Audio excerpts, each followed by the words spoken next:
Hi, good morning! Welcome to Maria Lesson Channel. Today's video, it's a day of my life with my family in Siargao. Good morning! Nandito po tayo sa labas ng bahay. Dahil maaga pa po, samahan natin si tatay mag-exercise. Tara tay! Nung pagdating ko po dito, may ano pa si tatay, nung tawag yung sungkod. Tara tay! Parang tumataba na si tatay habang tumatagal ako dito sa Siargao. So maaga pa lang, exercise na po siya. Ako po talaga ang reminder clock nito eh. Sabi ko, magpatamad-tamad ka, bawal yan. Kailangan exercise para magbalik yung mga muscle. So ito po yung amin dito. At yung maganda sa amin kung saan po yung bahay namin sa lungsod, sa aming barangay, ay hindi po talaga busy. Yung paglabas ng aming bahay ay pwede po talaga kayo agad makalakad-lakad. Hindi po kayo mag-worried baka may mga sasakyan. Hindi po dito busy. So ito po yung exercise ni tatay. Ito po yung exercise ni tatay. Kailangan ganun, tay. Ako yung taga-turo mo. Ganon-ganon yung kamay. Ganon.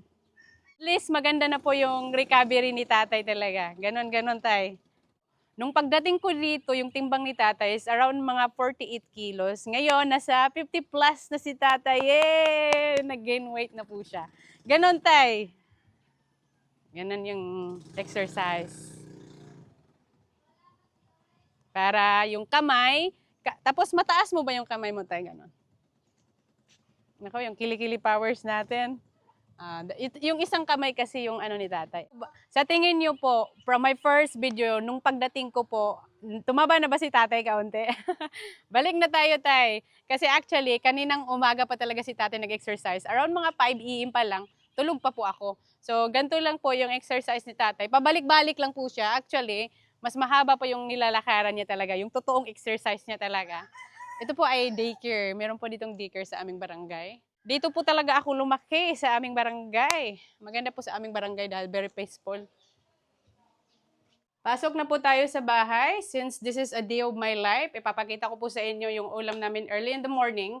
Pag wala po akong vlog, pag nandito talaga ako sa bahay. Kasi normally, pag nandun ako sa bungsod, nilulutuan ko po talaga sila ng breakfast. So ako po talaga nagpe-prepare. Yung niluluto ko po sa kanila is oats. Oats, it's supposed to be really good. Kahit nga kami ni Deb, ay yun po ang kinakain namin sa Australia. Let's cook breakfast. Magluluto po ako ng oats. Nilalagyan ko po talaga ng saging. Kailangan mo lang i-cut ng maliliit. Tapos, nagustuhan nila nanay at tatay yung niluluto kong oats. Kasi ito yung breakfast namin ni Sebastian doon sa Australia. At yung saging na ginagamit ko sa Australia, yung banana lang talaga, yung hindi kailangan lutuin. Pag nandito sa Pilipinas, mas prepare ko po yung saging na niluluto, yung carnaba. Madali lang naman mag-prepare ng breakfast sa kanila. Ito yung oats.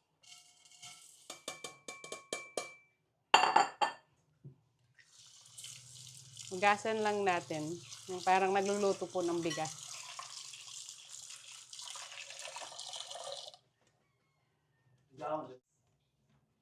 I-add po natin yung saging.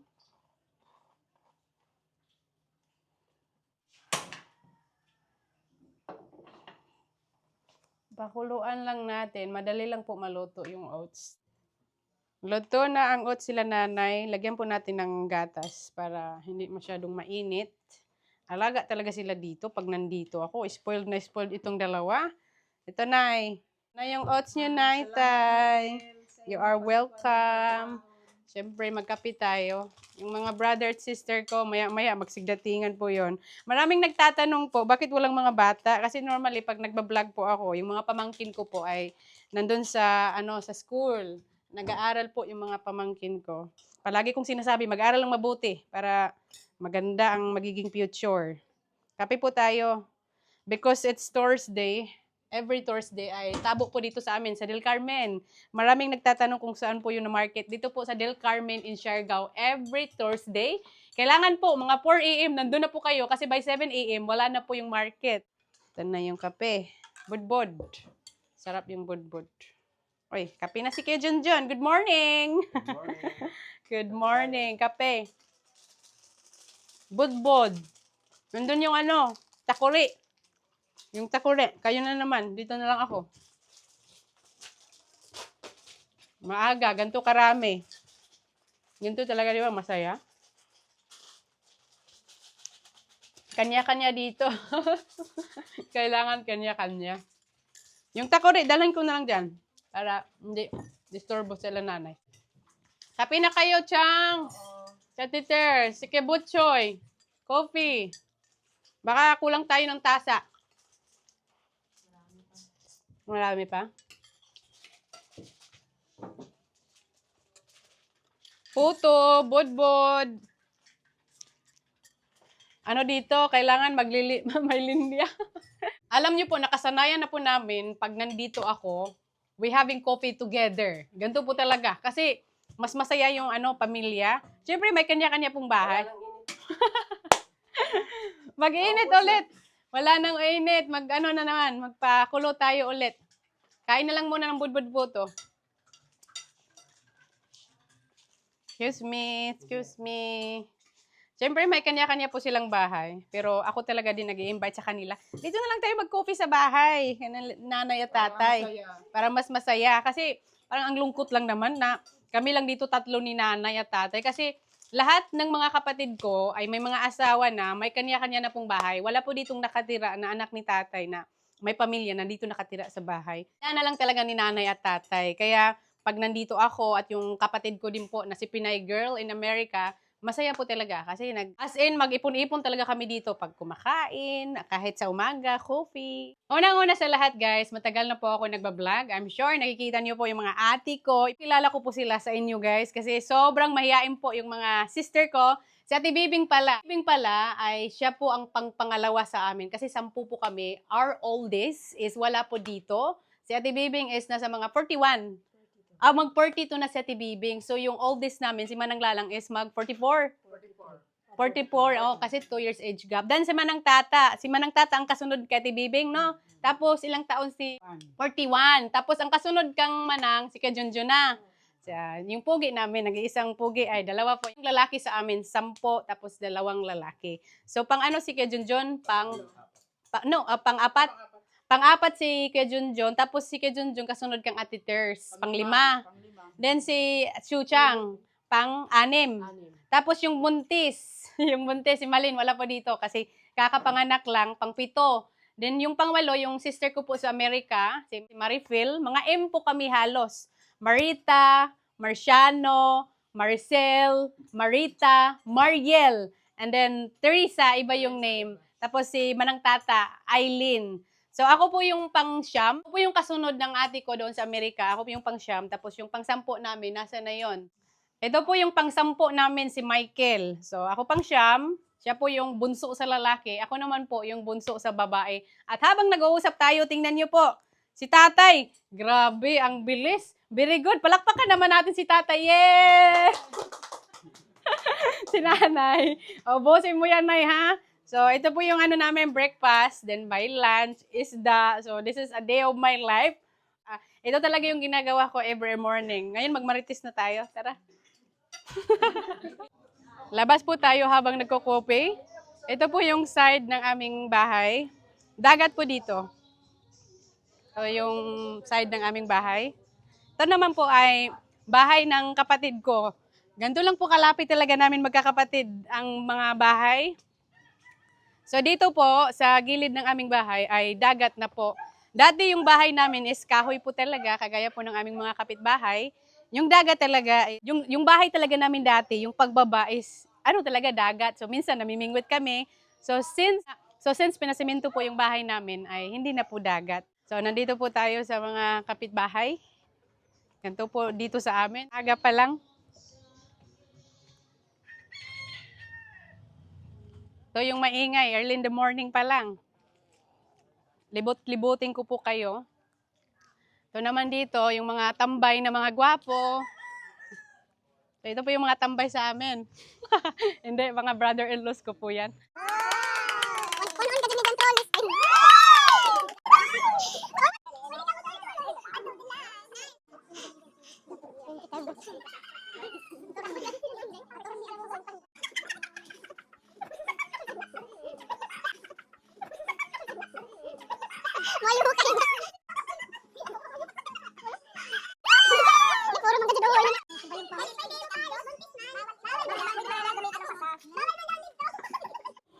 Guys, bibisita po tayo sa bahay ng ate ko po na nanganak. Ito po yung mga bahay dito sa amin. Ay, dito sa amin, nasa dagat po talaga. So, meron po ditong bridge. Yung bahay naman po ni Kuya Junjun ay nandito lang po. Isang village lang po ito sa aming magkakapatid. Simple lang po talaga dito mga bahay kasi yung mga tao dito masayahin. Yung importante lang po talaga may ulam, may pangbigas. Yung mga tao dito sa amin masayahin po.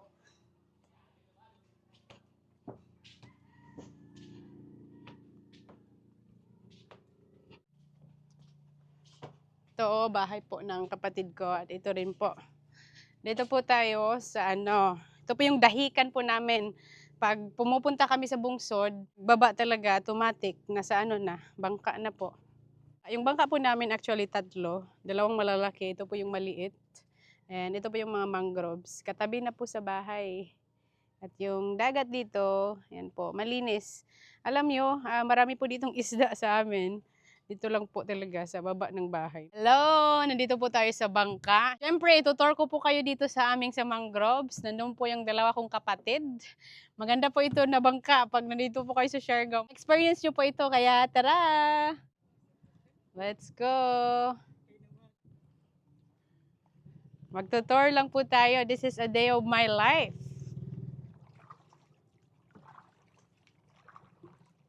Parang nakalimutan ko na ata magbugsay. Baka magkabangkaan tayo dito mga ate.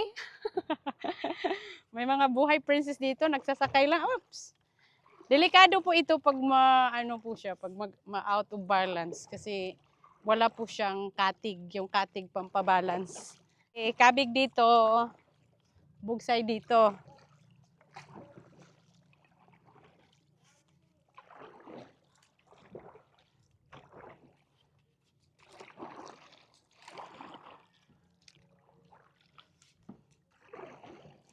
Yung mga bahay ng mga kapitbahay namin. Ang ganda, di ba? Presko kasi pag nasa dagat kayo nakatira. Oy, ano tayo to? Competition.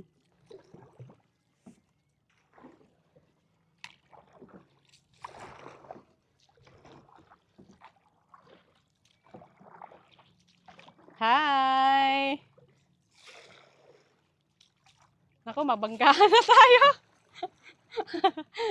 Saan ba tayo pupunta? Tutor lang natin kung gaano kaganda ang mangroves dito sa amin sa Siargao, kung gaano po kalinis. Wala po kayong makitang basura dito. Lahat po dito yung mga tao is responsible. Hindi po kami dito nagtatapon ng basura dahil nakatira kami dito sa gilid lang ng dagat, ay magtatapon na ng basura. Lahat naman po kami responsible. Doon tayo.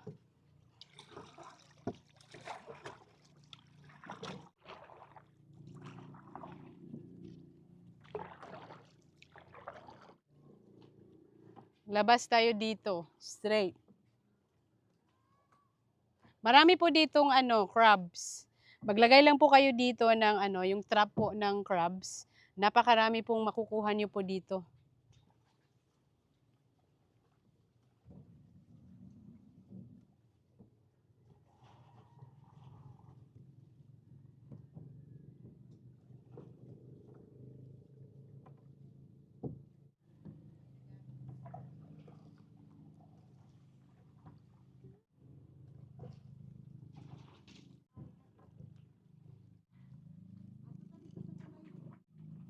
Dito tayo. Makikita po natin dito ang daming bahay.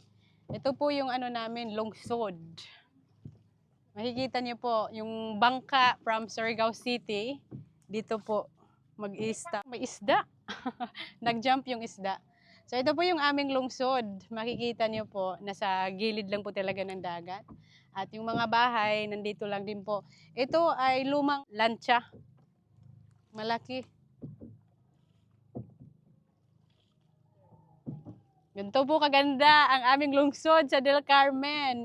Yung mga bahay ay nandito lang din po sa mga gilid. Alam niyo po dati wala pong bangka, as in naglalangoy lang po talaga kami from our house, exploring po dito. At minsan nangingisda. Kahit ano na lang po, yan po talaga ang memories ng childhood ko. Ito po, bahay po ito, katabi lang po to sa amin. Marami po talaga ditong bangka dito sa amin kasi ito talaga ang pamumuhayan is bangka, kailangan may bangka.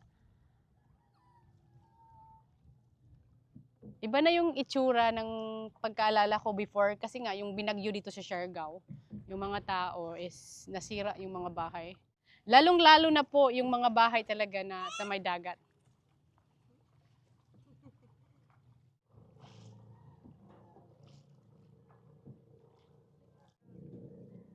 Meron ditong bridge din. Merong bahay dito, napaka-cute, parang bungsod. Yung style, parang nasa bungsod po talaga. Nasa may mangroves na po yung bahay nila. Siguro ano lang yan, parang purok-purok lang siya. Hindi talaga totally bahay. Hindi ko rin po kasi kilala ang may-ari ng bahay na ito. So yung bahay namin nandito, pa dito po kami. Ito po is other side na po. Circle lang po tayo. After this is pabalik na po tayo sa bahay ng mga kapatid ko is nandun lang po. Parang letter C lang po kasi yung pag ano natin, pag drive-drive. At dahil lunchtime na po, ito po yung lulutuin po namin for our lunch. Malaking isda. Masarap po ito sa sinabaw. Ito po. Mataba po ito. Masarap din po yan sugbahin. Ganito po karami yung lulutuin namin pag lunchtime. Tapos tayo ng kutsilyo. Ito talaga yung masarap. Palaging mayroong kitong sa amin. Favorite po kasi ng aming pamilya yung kitong. Masarap sugbahin, pinirito, iba't ibang variety.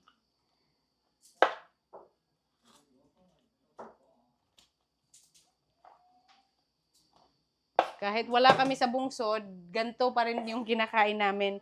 Tsaka mas maganda naman talaga pag palaging isda. Alam niyo yung mga tao dito, may mga kapitbahay kami, tag 94 years old and almost 100 yung iba.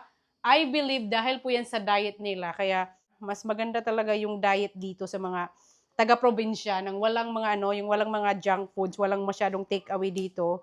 Focus lang po talaga sa mga simpleng pagkain is naniniwala po ako yan, pampahaba po ng buhay. Lalo na pag mga sariwa yung isda.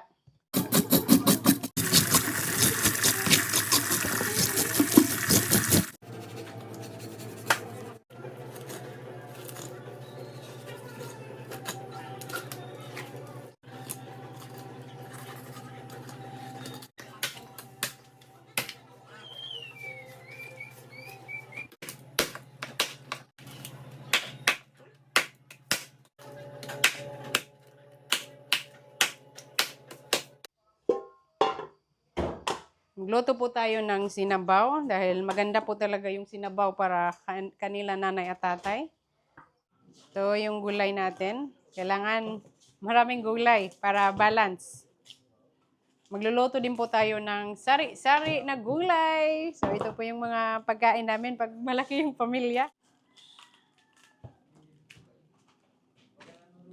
Magkuha tayo ng lalagyan pang paksiw.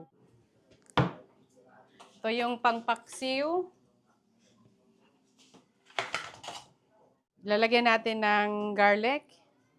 Sarap magpaksiw with onions. Tapos, itong luya. Masarap din. Masarap din lagyan ng ito, atchal. Suka. May suka ba? Lagyan natin ng luya.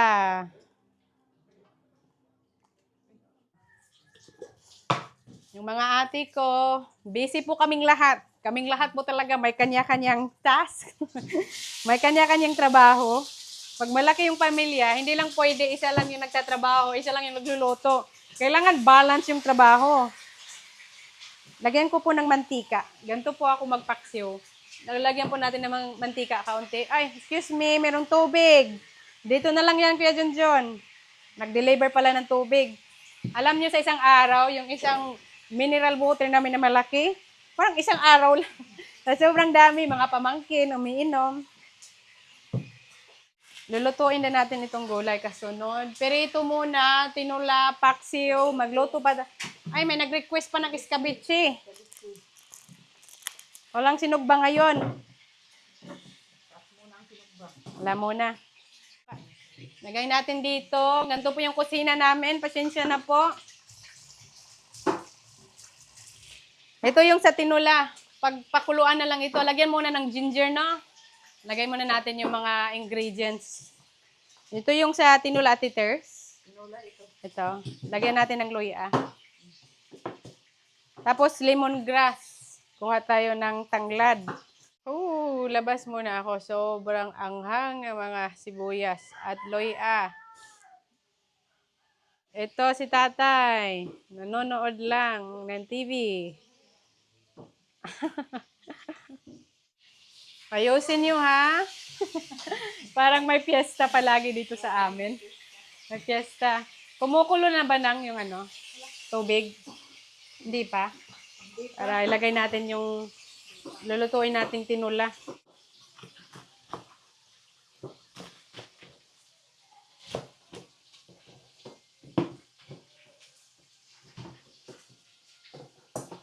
Okay na. Ito na yung para sa tinula. Kumukulo na. Lagay na po natin yung isda.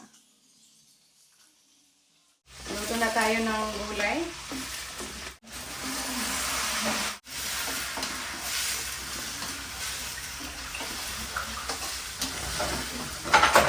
Lagay na natin itong cabbage.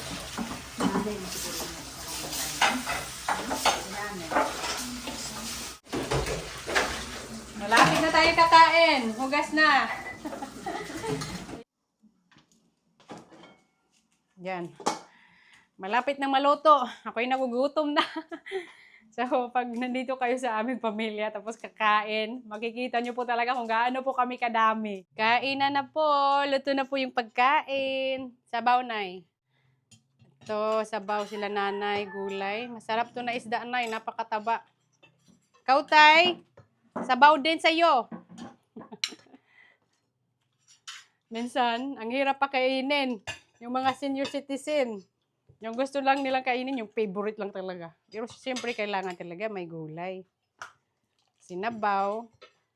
Masarap to na sinabaw tayo kasi ako to Ito, sabaw sa'yo. Paksiw po talaga yung gusto ko. Paksiw. Sarap yung paksiw. Medyo walang patis. Nasubraan sa luto. Hindi na napansin. Ay, sorry.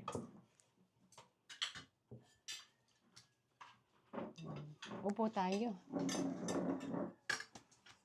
Ito talaga yung una kong kakainin. Sarap. Kuha tayo nito.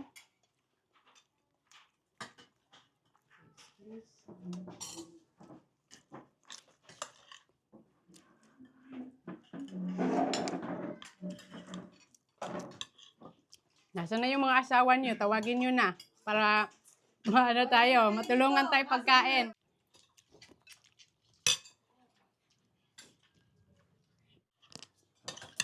Hoy, bakit walang mga boses? Kumusta yung pagkain? Kaming lahat yan ang nagluto. Masarap. Masarap. Masarap. Pag walang boses daw, masarap na. Sila nanay, enjoy sa sinabaw. Rice please daw. Grabe si tate, ang lakas ng kumain ngayon. More pa? Alak ka. Ay, snack time po namin is orchin, tuyom.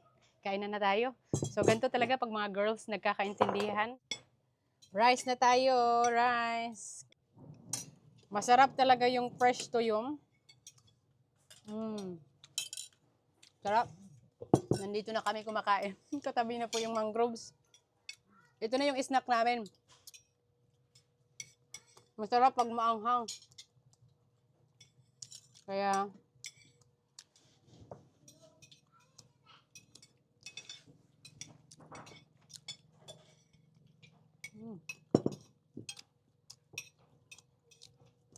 parang dito na ata ako tataba.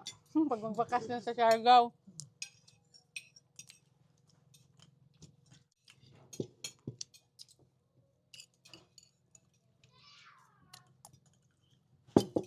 Tuyong pa kayo. Ang sarap. Tuyong pa kayo. Yay! Ice cream time! Grabe, ang smiling. Si Dodong, mag-smile. Good. Si Telimon, tagadiin man kao. Dari na. Tosay, sini mama. Dari ng ice cream. Si Luwes, bapo ka dili. Sino pa dito may ice cream? Gusto ng ice cream? Ikaw, Dikiyo. Sino pang gusto may ice cream? Dito. Ayo.